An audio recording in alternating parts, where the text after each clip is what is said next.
এবার বিপিএল এ যুক্ত হচ্ছে নতুন দল, বাদ পড়তে পারে কুমিল্লা ভিক্টোরিয়ান্স এবং ফরচুন বরিশাল। বিস্তারিত প্রতিবেদনে।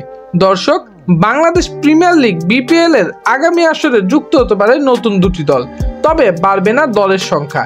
সেক্ষেত্রে বাদ পড়বে গত বছর খেলা দুটি দল, এমন কিছুর ইঙ্গিত দিচ্ছিলেন বিসিবির কর্মকর্তা নিজামুদ্দিন চৌধুরী সুজন। বিপিএল এর আগামী আসরে প্লেয়ার ড্রাফটের তারিখ ঘোষণা করেছেন বিসিবির এই কর্মকর্তা। সেখানে উনি জানান, গত আসরে যারা অংশগ্রহণ করেছিল তাদের সঙ্গে যোগাযোগ করেছে বিসিবি, কিন্তু দুই একটা দল এখনো সাড়া দেননি। মূলত বিপিএল এ নতুন দল সংযুক্তি আর যোজন বিয়োজনের সংখ্যা তৈরি হয়েছে এখানেই।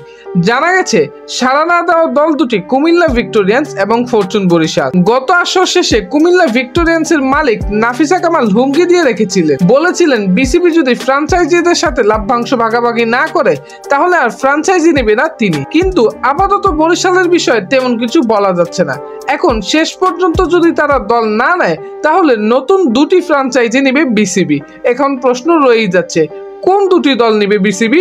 সুপ্রিয় দর্শক, যদি কুমিল্লা ভিক্টোরিয়ান্স এবং ফরচুন বরিশাল না খেলে তাহলে কোন দুই দল খেললে ভালো হবে এবং আপনাদের পছন্দের বিপিএল দল কোনটি সেটি অবশ্যই কমেন্ট করে জানাতে ভুলবেন না।